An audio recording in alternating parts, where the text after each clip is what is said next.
Aí, gente, então vamos lá. Boa tarde para quem está chegando agora. Uma satisfação estar com vocês. Esse evento ele vai estar sendo, essa palestra vai estar sendo gravada e a gente vai para o YouTube, tá? Então, quem tem colegas aí que tem interesse, percam. A gente está publicando as palestras no YouTube, no nosso canal, que é Educação Física e Esporte, aquelezinho comercial, né? E nós também teremos certificação. Para que vocês tenham a certificação, é necessário assistir hoje a palestra, a fala do meu amigo do Com, e quarta-feira, tutorial. Opa, deixa eu mutar aqui. Acontece isso, o pessoal entra aí com o áudio e a gente está aqui para tentar segurar isso. Vamos lá. Com, muito obrigado por você estar aí presente, por ter topado estar com a gente nesse nosso momento aí, que é um momento bem legal, bem bacana. Essa série de lives que a gente tem feito são com 10 profissionais que a gente considera que são referência aí na área do fitness, de forma geral, tá? E eu diria para você, se fosse há um ano atrás, eu diria que você seria uma grande promessa do fitness, da área da educação física no nosso país. Mas, tendo trabalhado, já que a gente trabalhou aí um ano e pouquinho, eu diria que isso já é realidade, isso não é mais promessa, não. Então, abraça que o mundo é teu. Você tem um pai e uma mãe que são referências, peso, né? Acaba criando um peso, né?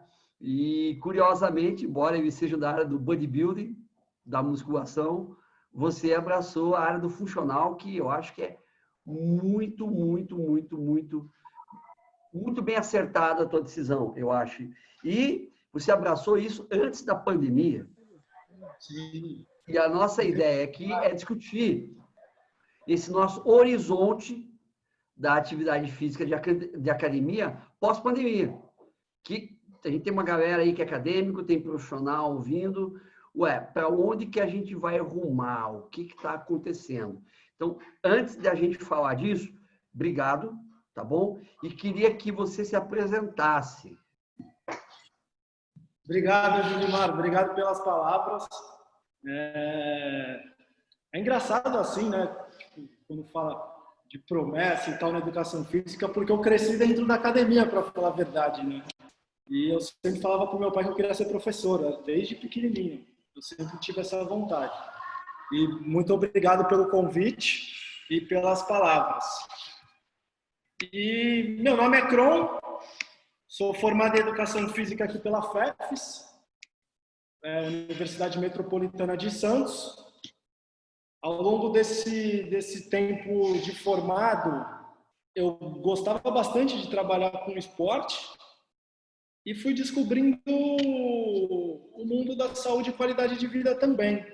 Fiz 3 pós-graduações e agora estou fazendo o mestrado aqui na Unifesp e o curioso é que o meu mestrado é voltado para saúde e qualidade de vida, não tem nada a ver com esporte. E ele acaba sendo até mais voltado para o lado do treinamento funcional, que é bastante legal para mim. E fora isso, eu treino alguns atletas e ainda atuo na academia, né? Dentro da sala de aula, dentro da sala de musculação, que eu acredito que seja o nosso maior laboratório, né? É a sala de musculação e a sala de treinamento funcional. Assim, você disse que a tua base, desde pequenos, quis trabalhar com atividade física, que foi bem influenciado pelos pais que você tem, né? E você está aí na região de Santos, né? Você cresceu aí, mora aí, né? E me diga uma coisa, a nossa temática que é a pandemia. Como que foi essa situação do Covid aí em Santos de uma forma geral? A gente olha aqui que estava tudo um caos, uma calamidade, um inferno, né? Como que foi o efeito da pandemia, sem falar em academia ainda? Como que foi tudo isso na população, enfim? De Santos, é que Santos é o seguinte, Santos é uma cidade de praia. Então, se você acompanhar os estudos epidemiológicos que mostram a quantidade de pessoas que praticam atividade física no Brasil, que a gente sabe que é um número baixo, se você morar em Santos, você vai ter uma certa dúvida, porque Santos é uma cidade bastante ativa. Tu passa no calçadão da praia, você vê desde idoso jogando bocha até atleta cadeirante correndo de cadeira de rodas na orla da praia. Então, é muita gente fazendo vários tipos de atividade física diferente.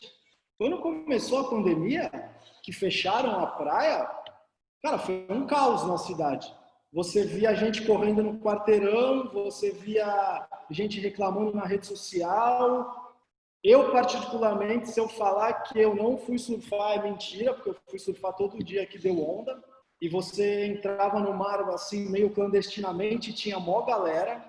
E a própria guarda municipal não sabia como agir, porque era muita gente. E aí a galera que estava surfando dava como justificativa que tinha gente correndo, e quem estava correndo dava justificativa que tinha gente fazendo outra coisa. Então foi um negócio meio esquisito aqui em Santos. Tanto que hoje em dia, quando liberaram a praia, cara, a praia tá lotada de gente correndo, gente andando. Parece que ninguém ficou com medo, sabe? Do Covid, assim. Liberaram agora, aí. Tava tudo fechado. A praia tava... Tu não podia ficar parado. Agora você pode ficar parado.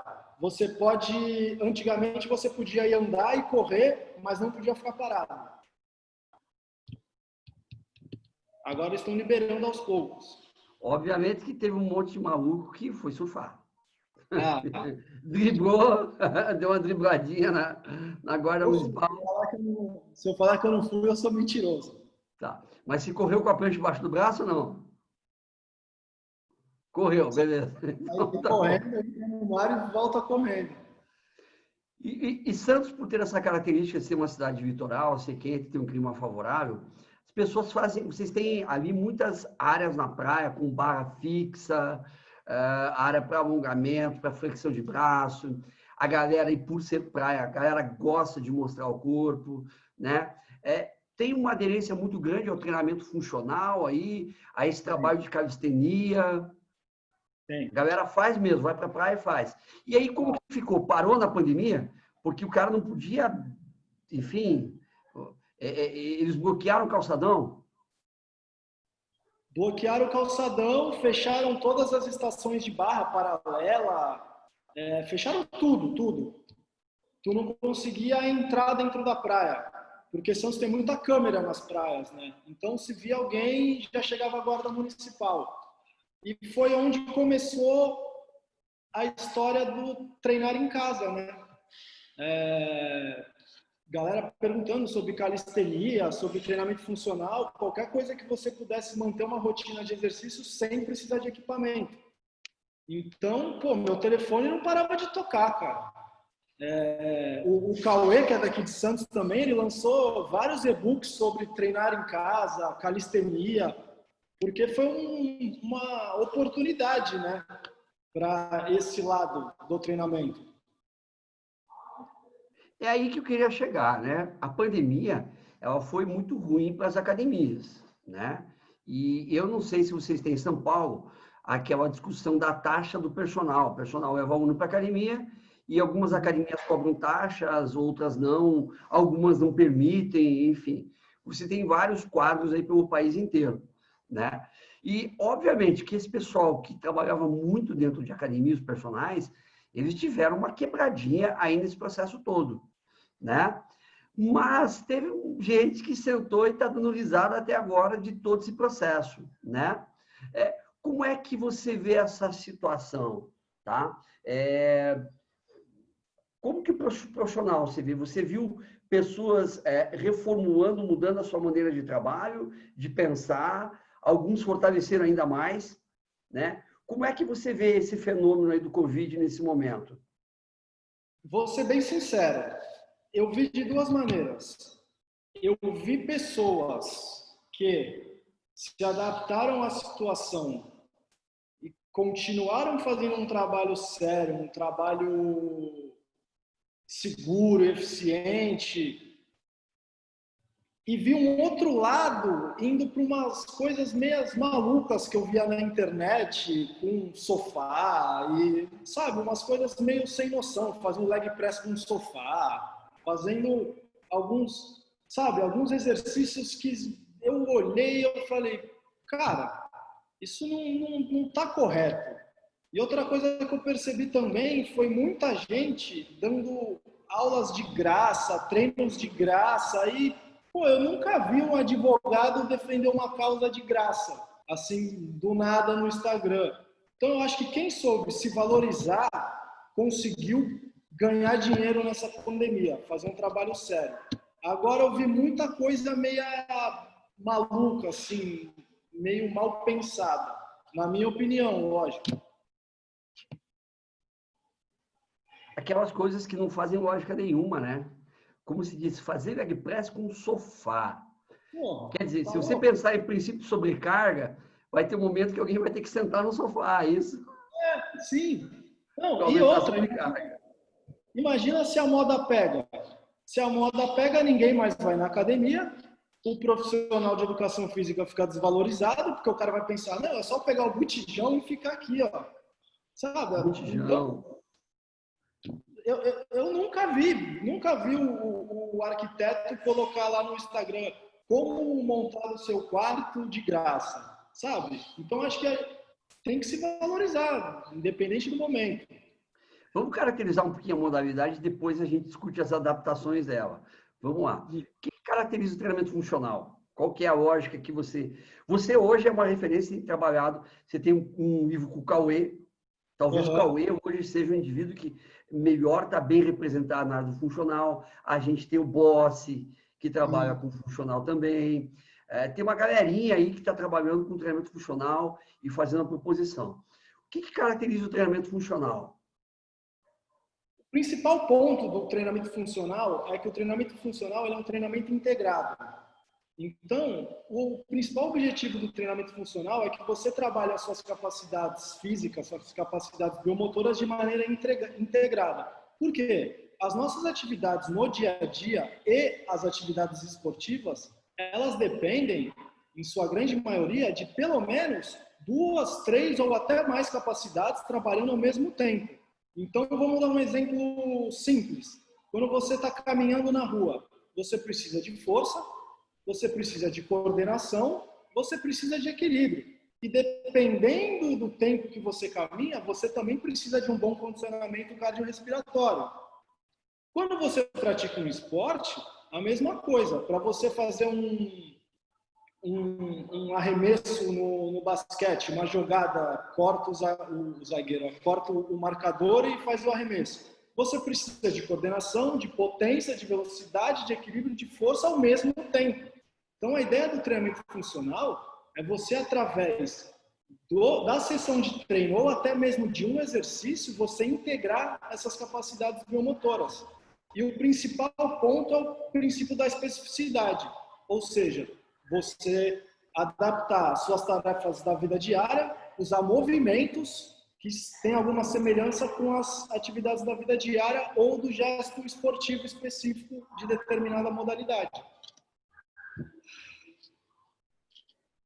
E aí, obviamente, não é, acho que eu não estou errado, você sai da sala de musculação, porque ali você não tem, é complicado, até dá, né?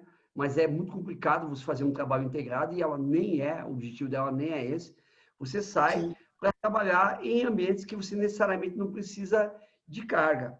Nessa perspectiva número 1 da pandemia, né, onde as academias podem estar fechadas, ou a lotação das academias ela diminui, que é o que está acontecendo no mundo inteiro, né? Um número limitado de pessoas. E na perspectiva de se fazer trabalho em casa ou 3, em locais abertos, que é o que mais se recomenda, o trabalho outdoor, treinamento funcional não sai na frente? Muito na frente, muito na frente. Porque, imagina o seguinte, Julimar, imagina que você vai montar um programa de treinamento para seu aluno fazer em casa.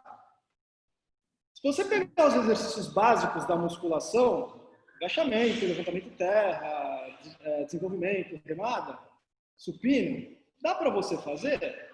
Dá para você adaptar. Mas imagina se o cara passa os 4 meses fazendo a mesma coisa.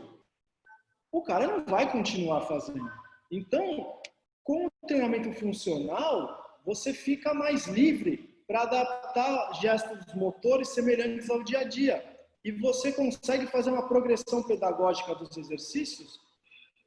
E dentro de um só exercício, você consegue arrumar 10 variações que são seguras e eficientes. Por exemplo, de um avanço.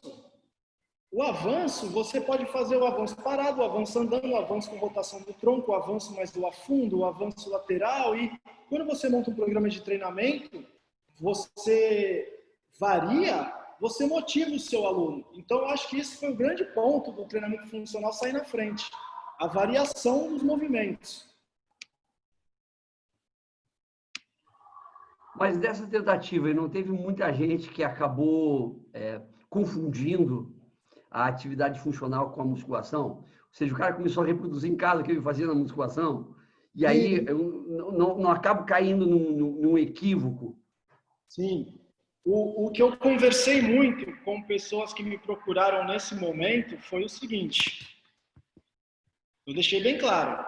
Falei, nesse momento é um momento que você deve não esquecer, mas deixar um pouquinho de lado a hipertrofia muscular e pensar num programa de treinamento para sua saúde e qualidade de vida, ou para manter o seu condicionamento. Porque vai chegar um momento que para a hipertrofia vai faltar sobrecarga, vai faltar peso ali. Aí você fala, mas hoje em dia fala-se muito do volume, hoje em dia você sabe que com peso muito baixo e poucas repetições você consegue níveis de hipertrofia satisfatório, tudo bem, mas tinha gente que não tinha nem um peso de 1 quilo em casa. Quem tem academias no prédio e estava liberada, tudo bem, mas quem não tinha, eu fui orientando a pensar mais em manter o condicionamento físico do que pensar em hipertrofia nesse momento da pandemia. Nessa situação aí, você falou dos exercícios com uma certa sobrecarga ou com grandes movimentos, grandes grupamentos musculares. Como que fica a questão do cardio, do metabólico? E aí eu queria que você falasse um pouquinho dessas estratégias para você trabalhar com o cardio dentro do funcional. Né? Uhum. Existem metodologias que você direciona isso? Hoje tem o HIIT. O que você tem em termos de proposta para esse trabalho cardiovascular dentro do funcional? Cara, o mais tradicional que a gente mais vê é a montagem do programa de treinamento em forma de circuito. Você usa o circuit training porque quando você terminar a sessão de treino, o tempo total que você ficou ali treinando em forma de circuito, você está trabalhando o seu componente cardiorrespiratório. E isso pode ser feito através de pique no lugar, corrida, escadaria. Eu usava muito sombra do box. Eu não tenho muita paciência para correr, então eu fazia os exercícios e fazia um round de sombra de 3 minutos. Quando dava no final da sessão, eu acabei fazendo 20 minutos de sombra, que é uma atividade bastante... Você leva muito para o lado aeróbico da coisa, né? Então, essa é uma das estratégias. Tem o HIIT também, só que o HIIT já é uma questão que depende muito da segurança de quem está fazendo, principalmente sozinho em casa. Existem programas de treinamento funcional que usam o HIIT até para idosos, mas se você tiver um controle do que você está fazendo, tudo bem. Mas eu acho que para sair fazendo em casa assim, sozinho, é meio, se você não conhecer o aluno, acho meio complicado. Mas o circuit training é uma estratégia muito interessante e acaba até diminuindo o tempo total da sessão, né? Você deixa o treino um pouquinho mais curto e talvez você aumente a qualidade do treino. Você falou de tempo aí. O que você estava trabalhando, o que você recomenda aí em termos de tempo nessa pandemia? O mínimo, o que seria o tempo mínimo para eu poder trabalhar no funcional com um resultado aí satisfatório, pensando nessa situação de pandemia? O que você me diz? O circuito é uma grande estratégia time efficient, né? Porque você consegue compactar a sessão. Cara, eu não costumo prescrever treinos muito longos, mais de 1 hora, 50 minutos. Então, eu trabalhava ali em torno de 45 minutos, 50 minutos e uma sessãozinha de alongamento no final. Acabava sendo mais ou menos isso. Ou seja, não é tanto... Porque você vê as propostas de HIIT, elas são relativamente mais curtas. Mas o grande problema do HIIT, agora que se comentou, é justamente essa situação de fazer em casa sozinho, né? E esse é o grande problema do HIIT, né? Por exemplo, quem será que está fazendo esse HIIT? O quanto que a carga interna nessa pessoa é diferente da outra pessoa? Isso tudo que a gente tem que pensar. Não é só pensar na carga externa, mas pensar também na carga interna, porque somos diferentes. E aí a gente começou a ver algumas situações de aulas coletivas, né? Algumas academias fizeram, né? As aulas coletivas que eram feitas em tempo real, o cara entrava no Zoom, entrava no Jitsi, um aplicativo qualquer, e fazia essas aulas coletivas. Isso não é um pouquinho problemático quando eu falo em academia? Se eu pensar, como você disse, né? A gente não para pensar nisso. Pega aquela minha turma de 30 alunos na academia, que tem gente de tudo quanto é jeito, tudo quanto é perfil. Né? Na academia, eu estou com o controle do indivíduo, né? Mas como que fica essa aula coletiva nessa perspectiva?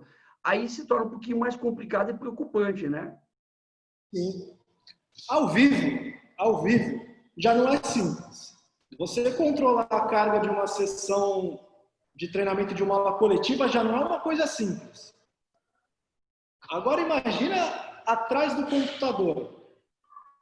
É complicado. E outra, às vezes o aluno ele fala que ele está fazendo alguma coisa e na verdade ele está fazendo outra.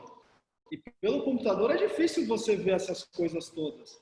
É uma coisa que eu conversava muito com a minha mãe aqui na academia. Eu particularmente não gostava de dar aula de treinamento funcional para um grupo muito grande. Eu fiz questão dela separar por turmas. Por exemplo, uma turma da terceira idade, uma turma que quer emagrecimento, uma turma que... Tem uma turma que são meus amigos que a galera joga bola, pega onda. Então é um treino totalmente separado deles para a galera da obesidade e para a galera da terceira idade. Eu acho que se você separar por grupos, a chance de você errar diminui. Porque, lógico, sempre vão ter pessoas mais treinadas e menos treinadas, porque elas não começam juntos, elas vão se matriculando ao longo do tempo. Mas é uma chance de você diminuir a margem de erro. Ou seja, essa tua ideia é uma ideia legal, né? Posso fazer atividade coletiva, a academia quer fazer, ela tem que funcionar, proponha, faça a proposição, mas divide em grupos isso pelo perfil do aluno. Sim. Né? Até eu tenho um grande amigo, Bob, que ele fez um estúdio em casa e ele acompanha os alunos no videozinho, tudo durante a aula remota, mas é o que você disse, né? São situações bem complicadas. Hoje tem os smartwatches também. Você chegou a usar já em alguma situação smartwatch assim para controlar? Sim, eu uso comigo para testar assim. E cara, eu comecei a ficar não viciado, mas comecei a gostar, sabe, do brinquedinho assim, que começa, pô, minha frequência cardíaca de repouso baixou. Minha variabilidade da frequência cardíaca hoje está assim. É legal essas tecnologias. E lá no laboratório a gente estuda muito essa parte de como a tecnologia pode aumentar o nível de atividade física da população. Então, essas coisas de aplicativo de controle de carga, eu tenho visto bastante. Eu acho que é uma realidade já. É uma realidade, é uma ferramenta que pode ajudar bastante. Você tem sugestões de aplicativo? Assim, lembra alguma coisa? Até para indicar para o pessoal aí. Eu uso, mas aí eu uso mais com os atletas. Eu uso o MyJump para controle MyJump, de salto. excepcional, potência, né? Excepcional. Quinta-feira agora a gente discutiu um artigo que mostrou uma correlação muito bacana. O nome do aplicativo é Powerlift, alguma coisa assim, que ele foi comparado com... Eu esqueci o nome agora daquele fiozinho que você prende na barra para calcular a velocidade do movimento. Encoder, é um encoder. Isso. E as correlações foram muito boas. Eles fizeram uma análise estatística, eu esqueci o nome, Blend Altman, e a gente analisou isso tudo e estava a correlação muito boa. Aí eu comecei a usar agora para testar, e eu uso muito um que você consegue traçar em câmera lenta o movimento, para você ver se tem alguma parte. Qual que é o que você falou aí? É Lift? É Powerlift. Powerlift, vou anotar aqui. Porque, na verdade, eu usava um aplicativo, né? Eu usava um aplicativo chamado IronPad, que ele te dava toda essa medida, o IronPad. Mas, cara, ele saiu não sei, não achei mais ele. Não sei se ele caiu. E o IronPad tinha a versão paga e gratuita. Meu, quem for personal, eu recomendo. Tá? Esses aplicativos de análise de movimento, deve ser esse que você falou do Powerlift aí, são muito bons, são muito legais. Além de impressionar o mundo, né? Não, e outra, esse aplicativo ele custa R$ 37,50. Se você for comprar o padrão ouro, tu vai gastar muito dinheiro. Então vale a pena. E é um diferencial para você mostrar para o seu aluno, né? Foi curioso, eu recomendei o IronPad para um colega meu, que é professor de musculação, é personal também, e eu recomendei, ele usou, daí 2, 3 dias depois encontrei ele e falei, e aí, fulano, tá usando o aplicativo? Não, não vou usar. Por que não vai usar? Tem que pagar? Eu falei, tem que pagar. Tem que pagar, dá, acho que R$ 40 por ano. Não vou pagar. Cara, R$ 40 por ano. Você tem um aplicativo com tudo isso. E o cara vem me dizer que isso é caro. Para, gente, pelo amor de Deus. Você tem que investir. É preço de banana isso. Banana é meio carinha, né? Muita banana, mas tudo bem, é banana. Tá? É baratinho. Pô, não sei se tu já viu o sistema de avaliação do Mário Pose. Que ele Sei, tem um sistema... claro. Conheci o Mário há 20 anos atrás. Pô, eu estou usando o FAST, né? Ele tem 6 avaliações. Eu estou usando. Pô, eu queria dar um abraço no Mário quando eu ver ele. Porque, primeiro, você entrega para o seu aluno no telefone com um bonequinho muito bem feito, que até uma pessoa leiga consegue entender, e aí o seu aluno mostra para o amigo, aí o amigo vê aquilo, nossa, eu quero uma dessa também, aí o cara te procura para você avaliar. Então, essas coisas de tecnologia é realidade hoje em dia, tem que usar. Não adianta. Não pode, né? E até para segurança, né? O smartwatch ele te dá algumas coisas muito legais em termos de variabilidade, né? Sim. Principalmente com população idosa, né? Já aconteceu nos Estados Unidos do indivíduo ter um infarto, cair, e o celular identificou que ele caiu, ligou para o serviço de emergência, os caras vieram e salvaram o indivíduo por conta do smartwatch inteligente dele, impressionante. O meu mestrado é nessa área. O estudo do meu mestrado é nessa parte com tecnologia. A gente lá na Unifesp, no laboratório, está desenvolvendo um aplicativo de telefone que o objetivo é diminuir o nível de sedentarismo da população, aumentar a quantidade de pessoas praticando atividade física, que o aplicativo se chama POU. E a gente começou a perceber que ou os aplicativos são bons na parte cardiorrespiratória ou eles são bons na parte neuromuscular. Não tem um aplicativo que é teoricamente completo. E o que o meu trabalho é? Identificar a preferência dos exercícios que a população pode praticar no mobiliário urbano, ou seja, com o que tem na cidade. Eu não posso levar nenhum equipamento para o lugar, seja uma praça, seja uma estação de barra que tem na praia. E depois que eu descobrir as preferências, eu vou montar programas de treinamento de acordo com o nível de aptidão física das pessoas. Então, vou montar vários programas para iniciante, vários programas para intermediário, vários programas para avançado.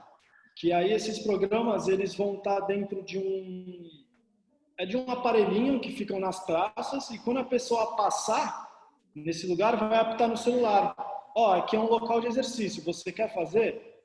E aí o aplicativo que já vem acompanhando a pessoa ao longo do tempo, ele vai determinar se ela está em um nível iniciante, intermediário ou avançado.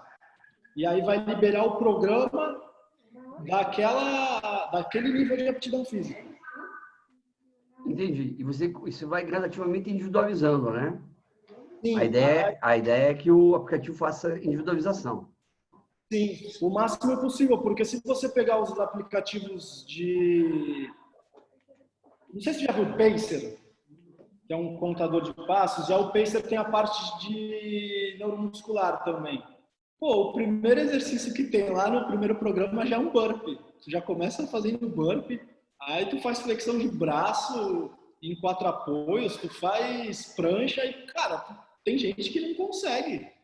Então eles já começam num nível muito elevado. Legal. Olha, a gente já está no meio da live aí. Deixa eu dar um recado para o pessoal que está acompanhando aqui.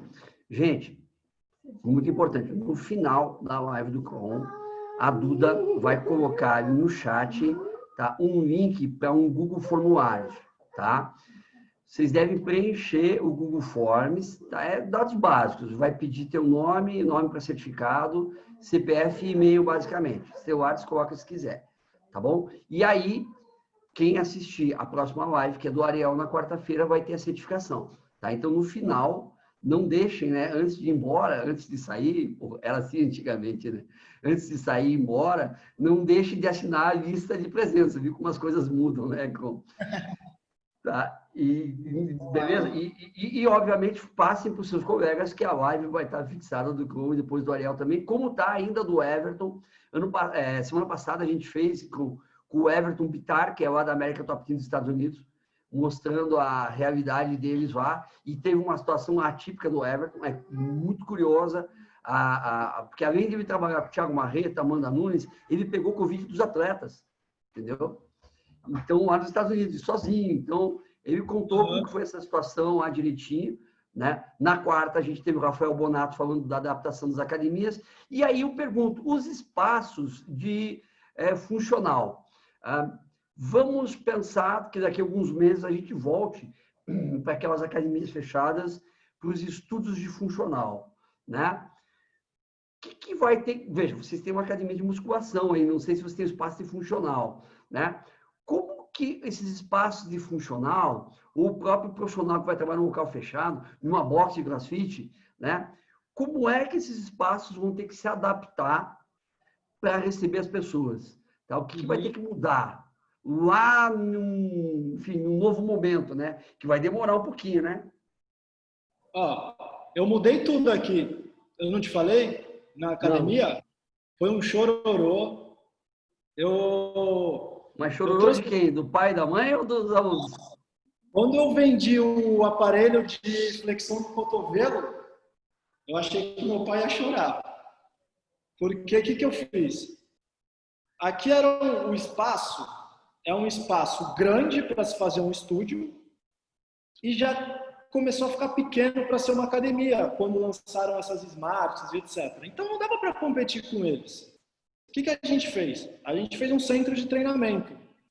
Eu montei um estúdio embaixo que parece um box e em cima eu peguei os principais aparelhos de musculação e montei um outro estúdio com aparelhos.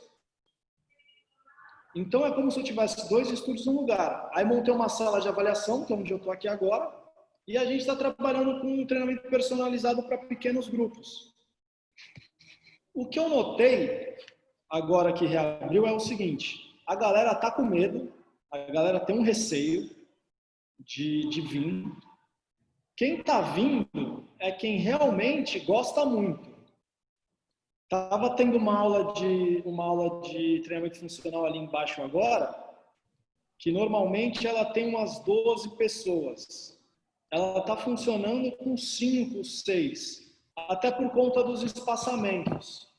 Então, o horário que botava 12, a gente dividiu, um horário põe 6 e o outro põe 6. E a logística da aula complica um pouco, porque, teoricamente, você tem que passar álcool em cada equipamento, você não pode ficar revezando na mesma barra, na mesma caixa, por exemplo, então você tem que reduzir bastante o número de alunos. Eu tenho que dar aula de luva, eu tenho que ficar de luva e não posso ficar perto das pessoas. Isso é uma coisa que para mim é um pouco complicado, porque eu tenho mania de corrigir os movimentos quando alguém está fazendo algo muito errado. Então, ficar longe acaba sendo meio estranho. Aí eu peguei um bastão, eu tô meio, sabe, toin, toin, porque a gente Cajado. tô meio ditador. Mas eu percebi que a galera tá um pouco receosa, assim, de voltar. Tá? E como convencê-los? Como que você mostra, olha, venha porque é seguro. E outra coisa, uma adaptação seria essa, de a gente liberar espaço, se livrar de alguns equipamentos, até para que você tenha mais espaço aberto para as pessoas treinarem. Essa é uma tendência também. Eu acho que sim, sabe por quê? Eles decretaram que as academias só podem trabalhar com 30% da sua capacidade. Capacidade. Ou seja, uma academia ela ganha pelo volume de pessoas. Eu acho que agora, mais do que nunca, é o momento dos estúdios de treinamento personalizado para pequenos grupos com espaços entre as pessoas. É isso que eu mudei aqui. E se eu fosse depender dos 30%, não ia valer muito a pena. Então, aqui eu tenho feito o valor cheio que eu cobraria de personal, dividido entre 4 pessoas, que eu até prefiro dar aula para um grupo pequeno do que para uma pessoa só. E tem dado certo, mas eu acho que a população ela entendeu o quanto que o exercício é importante, não só para a estética, mas principalmente para a saúde. E eu acredito que as pessoas vão querer voltar quando elas perceberem que o local que elas estão indo, ele está cumprindo todas as normas de higienização e que você pode ficar relativamente um pouco mais tranquilo. E o que eu notei é que muitos idosos vieram, só que eles ainda não podem treinar. E, cara, veio muito idoso querendo voltar e eu não pude deixar. E eu gosto de trabalhar com idosos. Eu acho a população mais legal para você dar aula é para velhinhos. E eles estão loucos, cara, para voltar. Você escreveu um livro agora, foi coautor, né? Junto com o Cauê, isso? Sim, sim. De atividade física e idosos, não é? Não, não. Com o Não, não. Cauê é o treinamento funcional, é isso? Eu escrevi um e-book que foi eu, o Pereira, o Rodrigo Pereira, e o meu Uhum. pai sobre exercício físico e idosos. Idosos. E aí tá saindo um agora, progressão pedagógica de exercícios. E foi legal que você falou que eu nunca tinha me atentado para isso, né? Veja, hoje para as academias, aquelas que não são as grandes, como uma Smart, que você comentou, uma companhia atlética, as academias de massa que comportam muita gente e precisam muita gente para funcionar, e obviamente que o que você coloca na tua academia, numa situação normal, equivale a 30% da deles, né? Eles comportam muita gente lá dentro, né? Então, essas academias que elas são intermediárias, a saída talvez seja otimizar os espaços e começar a atender como se fosse estúdio. Então, mesmo na perspectiva do funcional, talvez a gente não está vivendo o momento dos estúdios. Sim, aqui em Santos tem muita academia de bairro, que a gente chama. Então é aquela academia que treina a galera que mora ali naquela região e é um clima diferente. Eu brincava que aqui a academia parecia a Praça é Nossa, sabe? Todo mundo se chamava pelo nome, todo mundo se conhecia. O cara chegava às 5 horas da tarde e ia embora às 10 horas da noite para ele ficar conversando. Era meio que uma questão social, sabe? E isso acabou, foi obrigado a acabar. E então eu acredito que é o treinamento funcional. Se você fizer com um grupo pequeno de pessoas, você não precisa se limitar só na sala de funcional.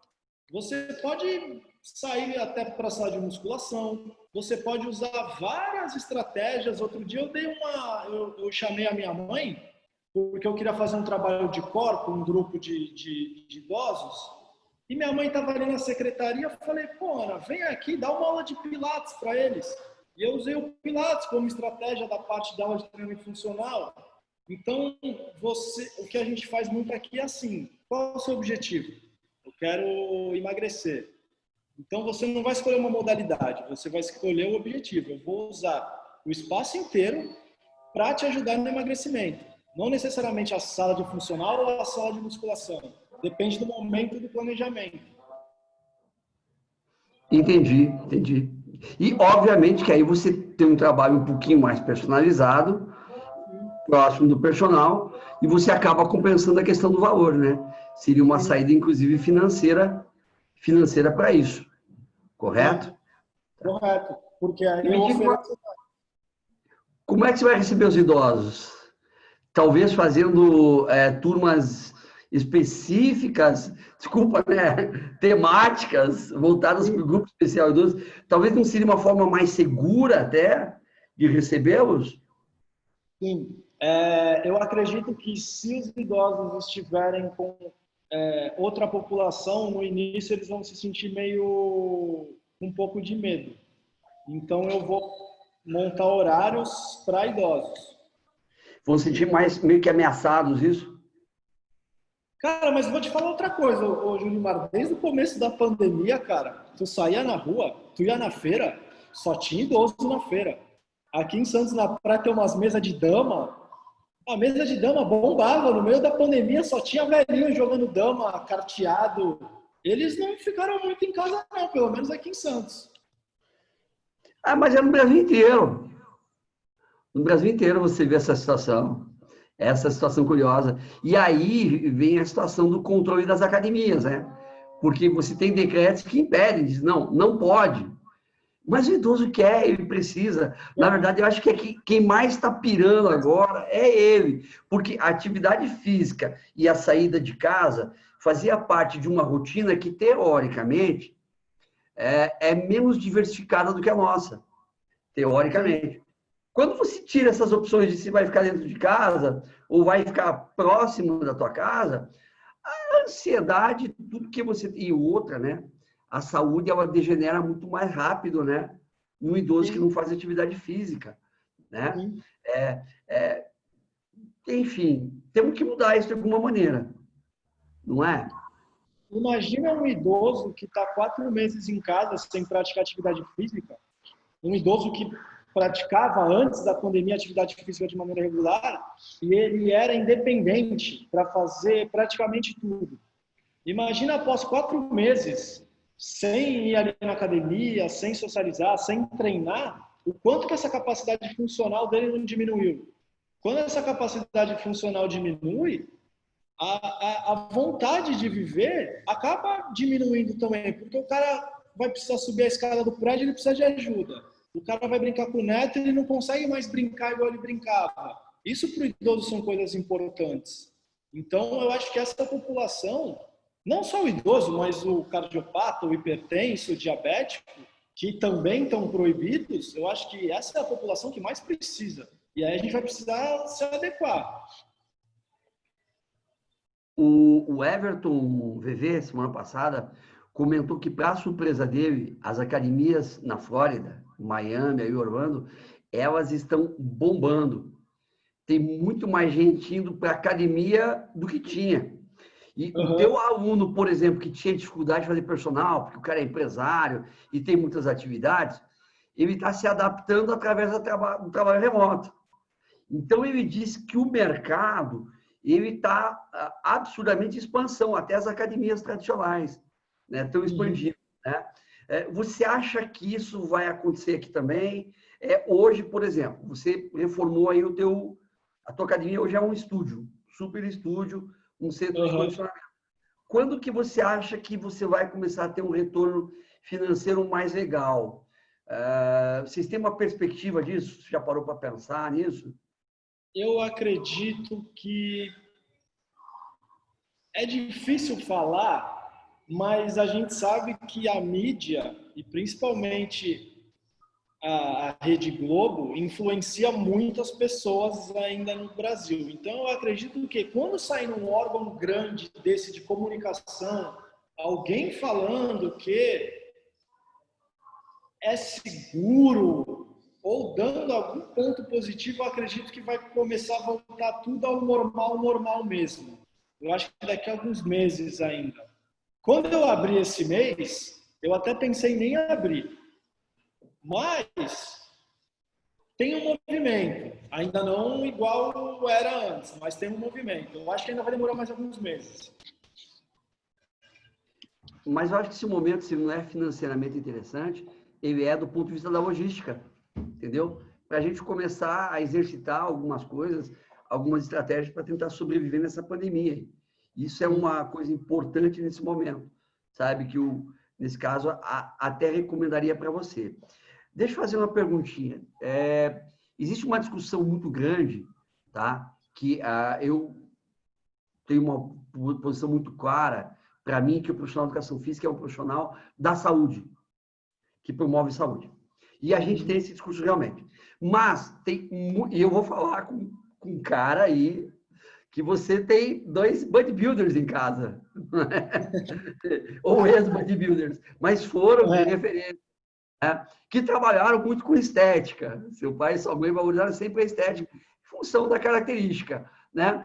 E aí eu pergunto para você, meu amigo, o profissional de educação física, ele é um cara que fala, que promove saúde da boca para fora, tá? E realmente se valoriza apenas a estética, tá? Ou não? E outra coisa, estética e saúde podem caminhar juntas? Esse é um ponto que, quando começou a pandemia, criaram um grupo de academias aqui no WhatsApp. E foi muito curioso, porque eu vi um discurso de um proprietário de uma academia falando que 90 e tantos por cento dos alunos dele estavam na academia por conta da saúde e qualidade de vida. E ele deu um discurso, falou bem, assim. Só que, cara, na academia dele, hoje em dia, é a academia maromba da cidade, sabe? Aí eu comecei a dar risada e falei, pô, ele tá maluco, tipo, tá fazendo de tudo para abrir, sabe?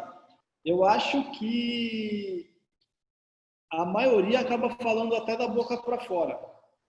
Porque, por exemplo, se a gente for pensar em saúde, quantos por cento dos profissionais de educação física sabem prescrever um treinamento para um hipertenso? Quantos por cento sabem controlar a carga de treinamento de um hipertenso, de um diabético, de alguém com alguma lesão articular, de um idoso? O idoso, quando ele entra numa academia e é tratado bem, ele não sai, porque não é a minoria que gosta de trabalhar com o idoso. Eu treinei muitos anos, eram atletas, mas eram cadeirantes. Eu treinei 2 cadeirantes que foram campeão brasileiro, campeão da São Silvestre. E uma das coisas que eles falaram era isso, que eles entram nas academias e ninguém quer que eles estejam lá porque dá trabalho. E, na minha opinião, isso sim é você pensar em saúde. Não você treinar quem quer andar na praia de biquíni bonitinho ou andar de bermuda bonitinho. E eu acredito que essa relação estética e saúde, a estética pode sim ajudar a saúde, com certeza. Porque a gente nunca pode esquecer do mental, né? De você estar bem com você mesmo. E isso, a estética influencia sim. Lógico, você não pode querer entrar naqueles padrões de belezas pré-determinados por atrizes, por atores, mas você tem que estar de bem com você mesmo. E isso entra sim a parte da estética.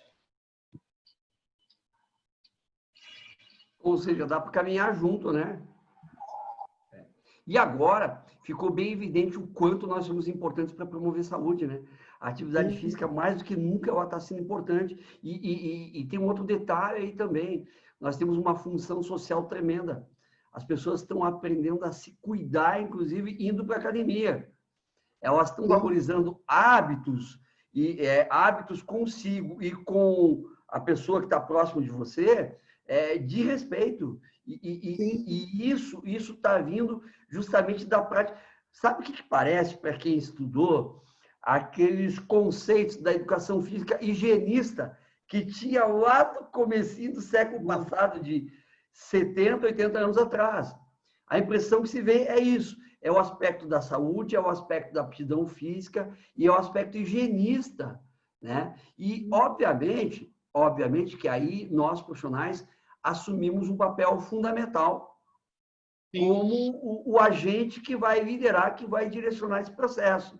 Então, não tenha dúvida. Você acredita que muita gente que trabalhava com estética hipertrofia, corpo shapeado, saradinho. Você acha que esse cara tende a mudar a linha de trabalho dele ou não? Eu não digo mudar, mas eu acho que ele vai abrir a caixa de ferramenta. Porque, por exemplo, se você pensar musculação tradicional, dentro da sala de musculação, você consegue uma adaptação morfológica, aumentando a sua massa muscular, estética.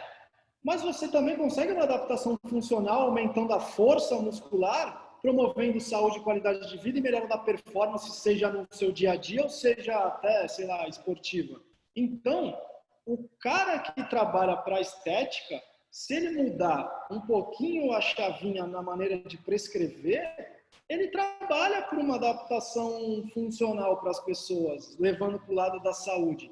E, cara, existem pessoas que trabalham nesse lado do bodybuilder que manjam muito de musculação, de várias coisas. Então, é só ele parar e ler um pouquinho para o outro lado, que aí ele vai se adaptar fácil. É assim, a base de conhecimento ele tem, isso. Só tem que aplicar ela de outra forma. E às vezes coisas simples, por exemplo, sabe, besteirinhas, tipo, vou montar uma sessão de treinamento. Vou pensar em estética. Tudo bem. Vou colocar bastante exercício uniarticular, porque é importante nesse momento, lógico, sim. Agora, vou pensar em saúde e qualidade de vida. Vamos fazer um agachamento, vamos fazer exercícios mais multiarticulares. Posso colocar alguns monoarticulares? Posso, lógico que pode. Mas vamos pensar em mais músculos trabalhando, reproduzindo ações do cotidiano. Então, é uma coisa simples. A pessoa sabe. Você comentou que na tua prática, e eu acho que isso é uma marca do brasileiro, você trabalhava muito toque, o touch, né? Com o aluno orientado. Tá? Só que isso daí vai diminuir, né? A gente vai ter que conter muito mais o touch. Você acha que o cara que estuda, o cara que se preocupa com a base teórica e fazer a aplicação disso, você acha que esse profissional ele vai emergir mais? Ou seja, a qualidade do nosso profissional vai melhorar com essa pandemia toda? Eu acho que sim, porque eu acho que hoje em dia você é obrigado a estudar mais. Eu acho que a informação ela chega muito rápido hoje em dia. Hoje em dia, se você quiser pegar um artigo científico, eu pego agora no telefone aqui. Só me fala o nome que eu acho. E do mesmo jeito que a informação, a facilidade do acesso à informação é positiva, ela pode ser negativa. Então, eu acredito que os alunos vão perguntar mais, as pessoas vão perguntar mais para o professor, o personal trainer, ele tem que estar preparado para responder. Legal. Nós temos mais 15 minutinhos aí. Eu quero entrar numa coisa mais prática com você. Um jogo rápido, mais prático. Vou fazer umas perguntinhas para você. Mas antes, quero avisar mais ou menos o pessoal que está aí. Questão do certificado, né? Nós temos mais 15 minutinhos. Aí, no final, a Duda vai lançar para vocês no chat o endereço do Google Forms para que vocês preencham para gerar certificado.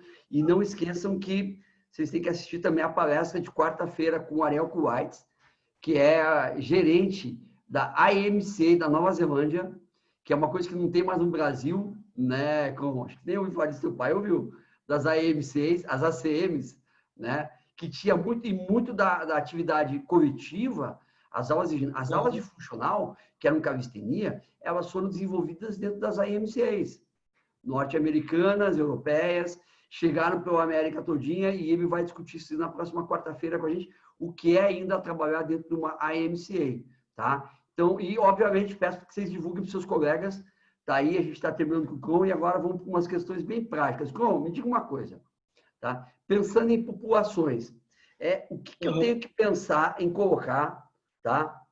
Em um treinamento de funcional, sem falar em idosos, grupos especiais. O que eu tenho que colocar no treino funcional para que ele seja efetivo do ponto de vista do condicionamento físico?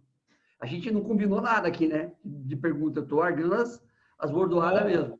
O que eu tenho que colocar, pensar, colocar em um treino de funcional nesse momento? Vamos pensar em duas perspectivas? Vamos pensar aí no teu... o que você... Vamos lá, vamos por parte. O que você tem que colocar em um treino para que ele funcionalmente seja direcionado para a aptidão física, no funcional? Eu acho que você tem que, primeiro, você precisa pensar num planejamento a longo a médio prazo. Pensar nas capacidades que você quer trabalhar.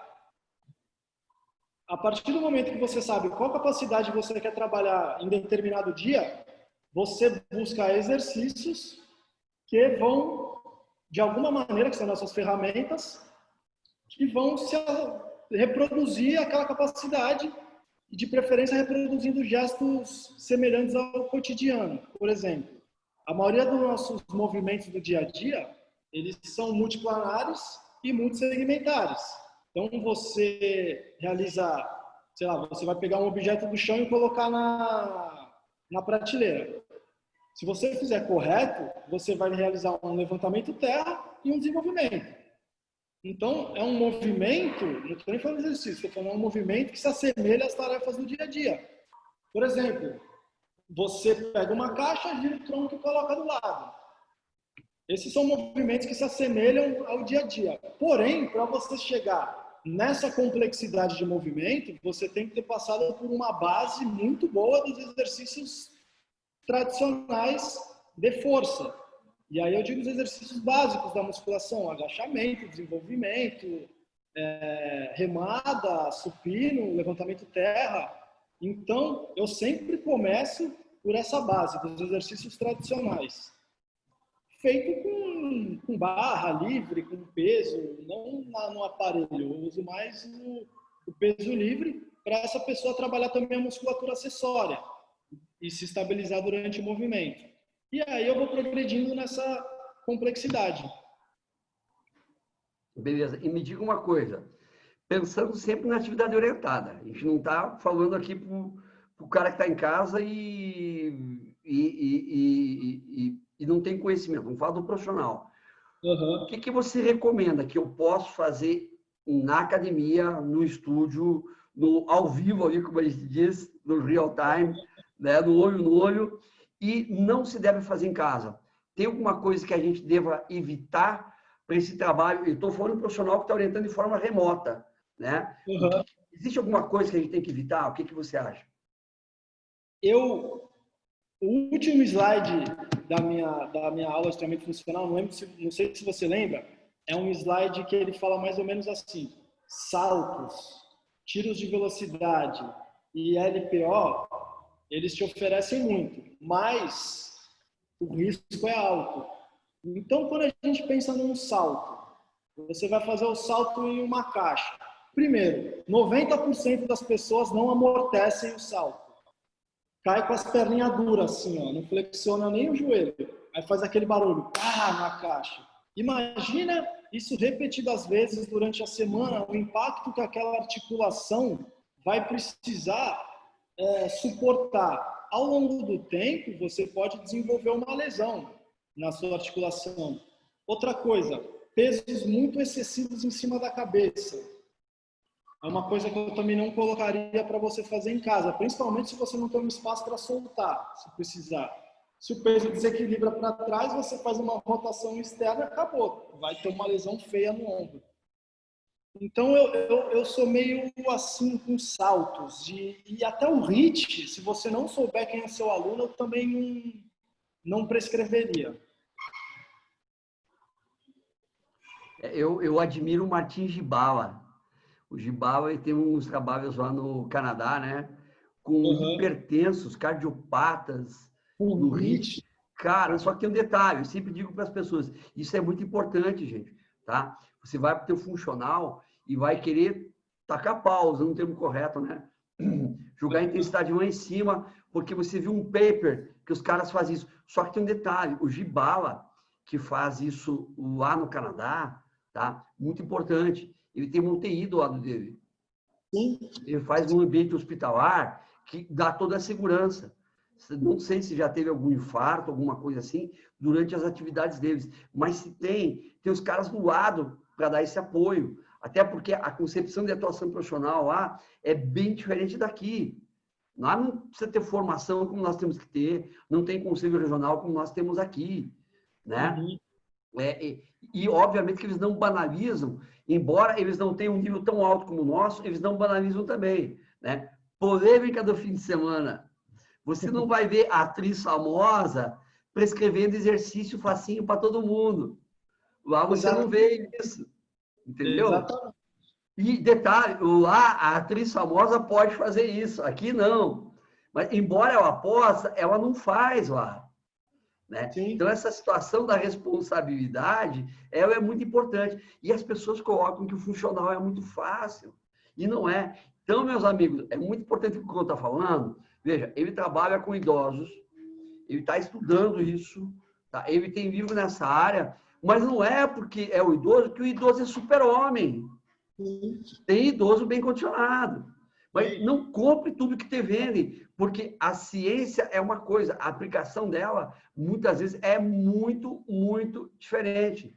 Tá? Treinamento funcional, precisa de mais ciência ou não? Sim, precisa. E qual é o caminho? Uma curiosidade. Tem gente que acredita que toda a sessão de treinamento funcional precisa ser em forma de circuito.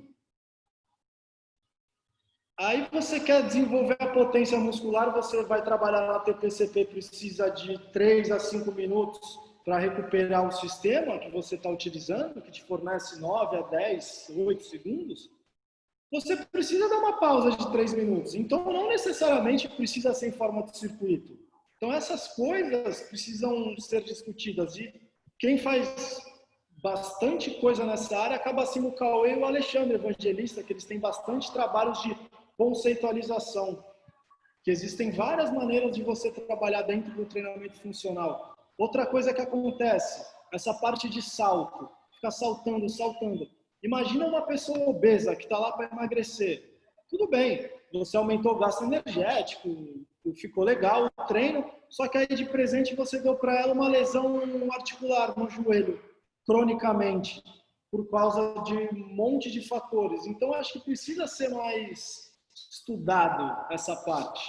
Não é só você sair fazendo qualquer coisa na aula sem nem imaginar o que vai ser a próxima aula. As tuas aulas, e faz antes? Faço.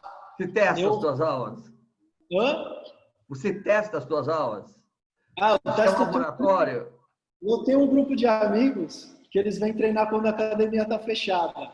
Então eu testo em mim, testo neles e depois eu uso.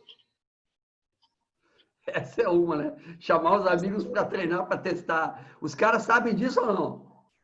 Sabem, porque outro dia eles estavam vendo eu dando aula e eu falei isso, aí eles mandaram no grupo. Pô, o Crow tá falando que a gente é cobaia dele, não sei o quê. Mas é mesmo, né? Fazer o quê? Tem que ser sincero. Mas é verdade. É mesmo, né? Me diga uma coisa. Diga, fale, você ia falar. Não ia falar não. Não, me diga uma coisa, só para te colocar aí, estamos terminando mais 5 minutinhos, 7 aí. CrossFit. O que você me diz?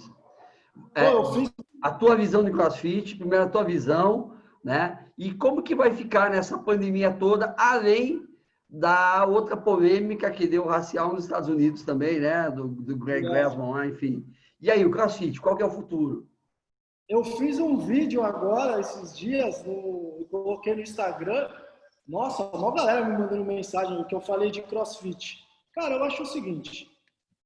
Primeiro, tem coisas positivas e coisas negativas. A gente não pode negar que muita gente saiu do sedentarismo por conta do CrossFit. Bastante gente não gostava de musculação, não gostava de atividade física e foi fazer CrossFit.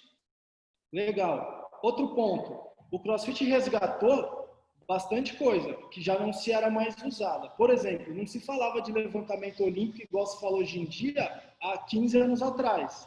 Hoje em dia todo mundo tem curiosidade de saber, de fazer, de aprender levantamento olímpico. Até equipamentos eles resgataram. Então, esses são pontos positivos. É dinâmico, é divertido. Legal, concordo plenamente. Agora, a gente não pode culpar a modalidade. O CrossFit ele acaba sendo um esporte hoje em dia. Tem campeonato mundial. E a maneira com que você treina atletas é diferente da maneira que você treina pangaré. E eu digo que pangaré somos nós, que não somos atletas profissionais. Então, o professor, que eles chamam de coach, né? Mas o professor do box de CrossFit, ele tem que ter essa consciência que as pessoas são diferentes umas das outras, as pessoas durante a vida tiveram uma aprendizagem motora de movimentos diferentes, então não dá para você pegar essa metodologia CrossFit que é meio enlatada, que eles mandam um treino e você faz a mesma coisa no mundo inteiro, e aplicar para todos. Então eu acho que o professor de educação física, e no Brasil nós temos excelentes profissionais, ele tem que saber periodizar o treinamento, ele tem que saber fazer uma progressão para o aluno iniciante iniciar num movimento simples e no futuro chegar num movimento complexo. E é o que meu pai me ensinou, que não existe exercício proibido. Existem pessoas que por algum motivo não podem ou não conseguem reproduzir um movimento com segurança e eficiência.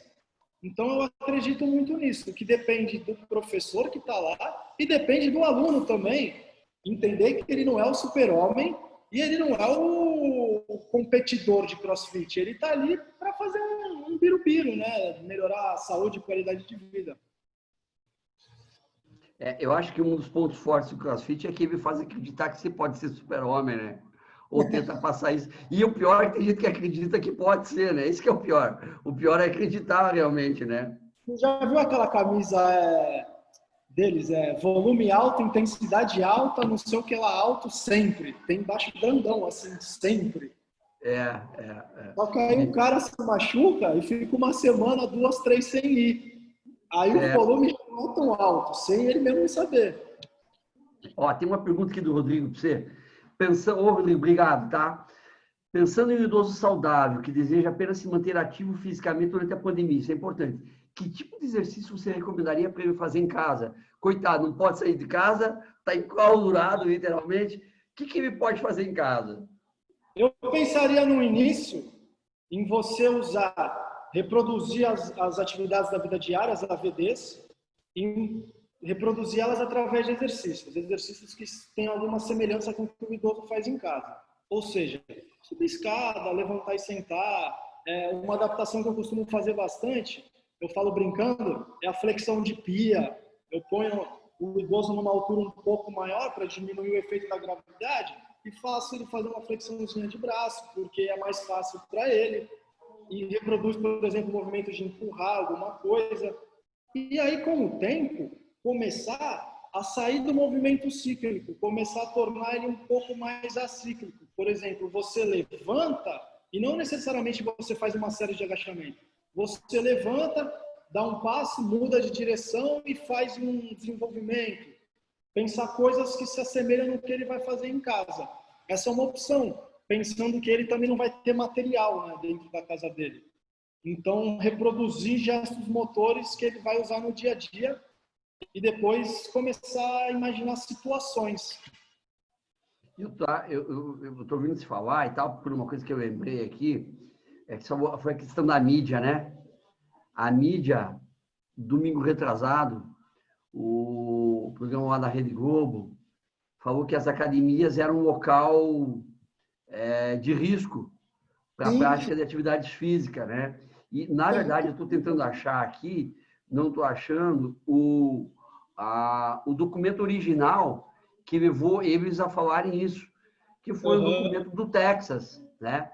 Na perspectiva daquele documento, o idoso não devia ir para a academia, mas devia fazer jardinagem em casa, ou jogar golfe, né? Coloca essas possibilidades.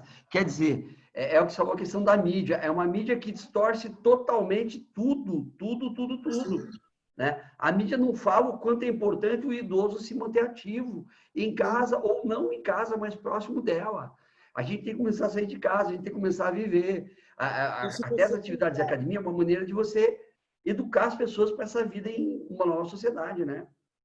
Se você pensar no idoso, o idoso é uma população que, se você tiver o mínimo de equipamento, você consegue ir até ele e fazer treinos bem legais, bem eficientes para o idoso, indo até a casa dele, não necessariamente ele vindo até você.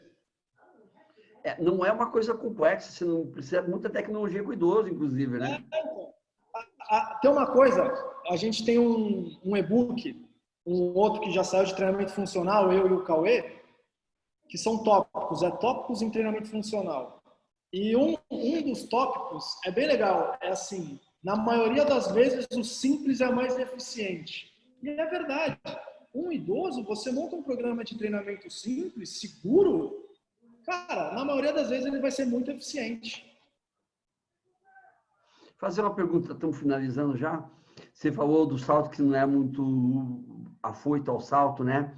O burpee, eu acho que o burpee é um instrumento fantástico, porque você faz um trabalho cardiovascular legal com o burpee, né?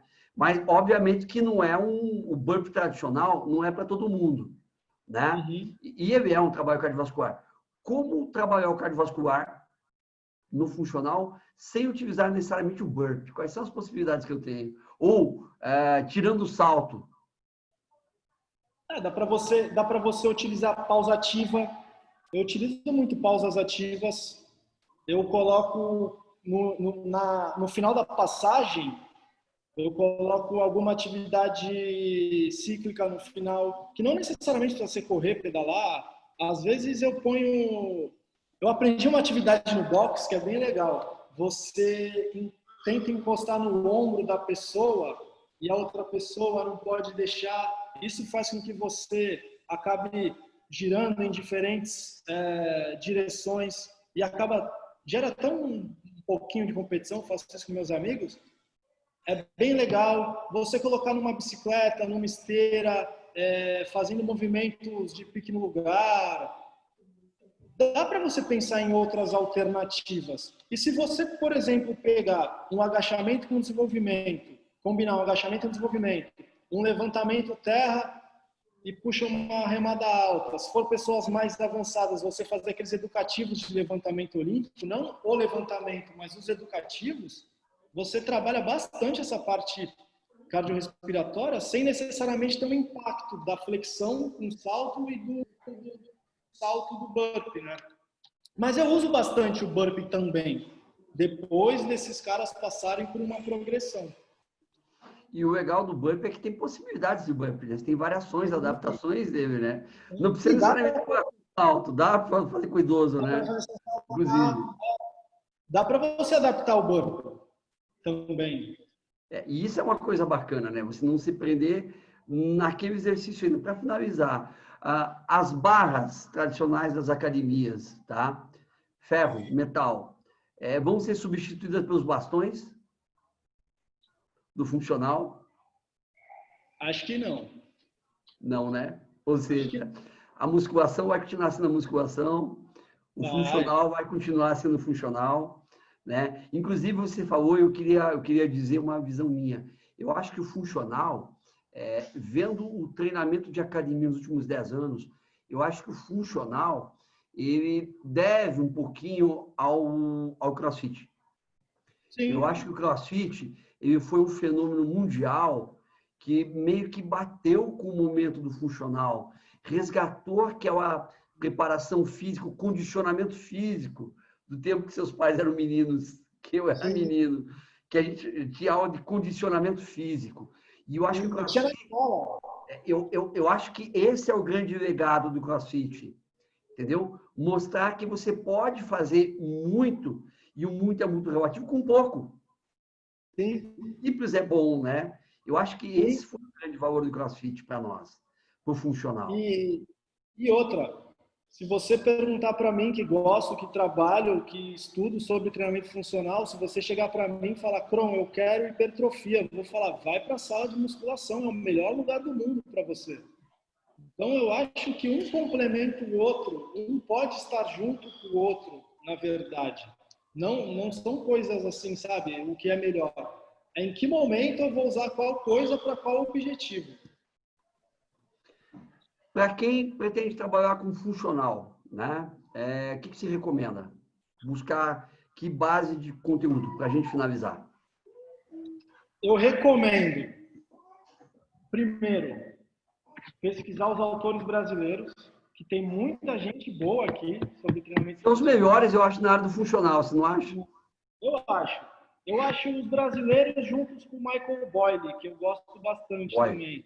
O Boyle é bom. E outra coisa que eu vejo bastante são aqueles exercícios lá do atletismo, que eram usados por técnicos lá do atletismo, que isso já acontece há anos que eles utilizam.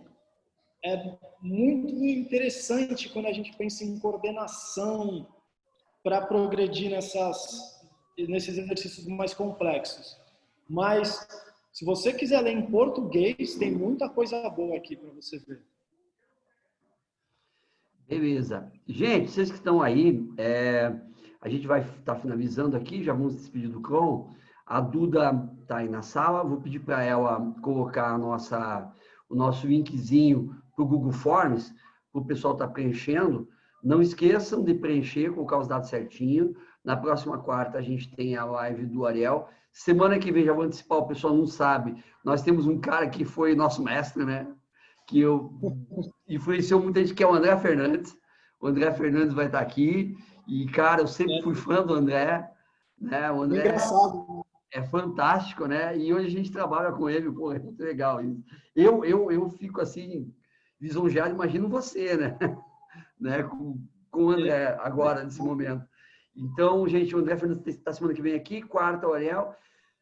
Bom, muito, muito obrigado, tá bom? Foi muito legal, muito bacana. Esse nosso bate-papo vai estar fixado e depois te passo o link para passar para os colegas também, para os caras que você usa de cobaia de vez em quando, para os teus senhores que não estão podendo treinar, para os teus atletas. Eu sei que você é personal de alguns atletas de esportes radicais, os caras bom pra caramba, tá?